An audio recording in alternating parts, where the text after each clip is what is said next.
আল্লাহ আমাকে তুমি উঠায় নাও। पागल तुझे मैं कर दूंगी, पागल तुझे मैं कर दूंगी। साले मजाक बना के रखते हो। So hello guys, this is Rahul, welcome to new another video. আজকে ভিডিও টাইটেল থাম্বনেল দেখে তোমরা হালকা পাতলা ধরেই ফেলেছো। তো চলো বেশি বকবো না, ভার ভিডিওটা শুরু করা যাক। তো আজকে ভিডিওতে আমরা কথা বলতে চলেছি এমন কিছু ইনফ্লুয়েন্সদের নিয়ে যারা কিনা সোশ্যাল মিডিয়াতে খুবই চর্চা চলছে। তোমার দেখা নাই রে, তোমার দেখা নাই। হিরোর জায়গায় অন্য কেউ হলে একই কথা বলতে। আমার মনে হয় রাজনীতির এইটাই ভাষা। সরি ভুল করে অন্য ডিবিটি চালানো হয়ে গেছে, আমি এদের কথা বলিনি। আমার পিছনে এমন করে ক্যামেরাম্যান ঘুরছে, একটা এমএলএ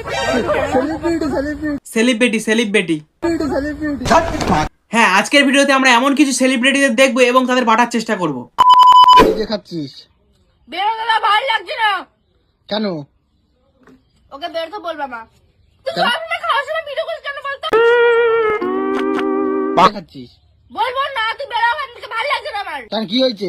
আমার ভালো লাগছে না, তুই ক্যামেরা বন্ধ কর। তুই সবসময় খাওয়ার সময় ভিডিও করবি। হ্যাঁ, সবসময় খাওয়ার সময় কেন ভিডিও করো বলো তো? মাঝে মাঝে হাগার সময়ও তো করতে পারো। ও, আমি তো ভুলেই গেছিলাম, এরা তো সোশ্যাল মিডিয়াতে হাগতে আসে। এদের ঘরে বাথরুম আছে নাকি? সকালবেলা কখন উঠছিস ঘুম থেকে? মাথাটা তো গরম করে তুই কাজে যা এখান থেকে। আমার ভালো লাগছে না, আমি এখন খাবো, খাই দাই আমি ঘুমাবো। अम्मा बहन पे आ जाऊंगा मैं इनकी। এখন ঘুমানোর সময় বেলা 10টার দিকে? আমি যখন খুশি ঘুমাবো, তুই এখান থেকে যা। আমি চিল্লাতে পারতেছি না। না মানে বিশ্বাস করো, আজকাল এদের ভিডিও দেখার থেকে বাংলার সিরিয়াল দেখা অনেক ভালো। না মানে বাংলার সিরিয়ালে একটু হলেও লজিক আছে, কিন্তু এদের ভিডিওতে যখনই খাবো তখনই চলে আসবে। বিশ্বাস করো, আরেকবার এই স্ক্রিপ্টের নাটক করলে মায়েরই বলছি চশমা ছুঁড়ে মারবো। ভাই, ধৈর্যের একটা সীমা থাকে। নিজেরাই ভিডিও শুট করছে, আবার নিজেদের অ্যাকাউন্টে ভিডিও পোস্ট করছে, আবার নিজেরাই বলছে। আমি চিল্লাতে পারতেছি না। तेरा बाप यहाँ छोड़कर गया था कि तेरी माँ। আর আমি কি এদের রোস্ট করবো? এদের ফ্যানরাই তো কমেন্টে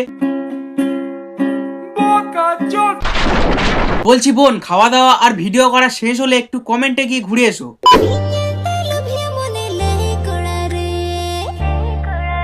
এই এটা কি দেখে মনে হচ্ছে মোরগের মাথায় মুকুট পরিয়ে স্কুলে পাঠিয়ে দিয়েছে।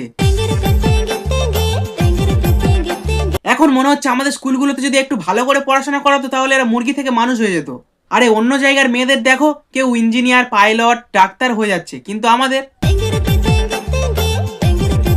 কি আর করবে? রাজ্যে চাকরি না থাকলে কিছু তো করেই খেতে হবে। চালিয়ে যাও দিদি, তুমি একদিন বাহাদুরপুর স্টেশন থেকে শিয়ালদাতে চলে আসবে। আমি এখন চিকেন বিরিয়ানি তুলছি।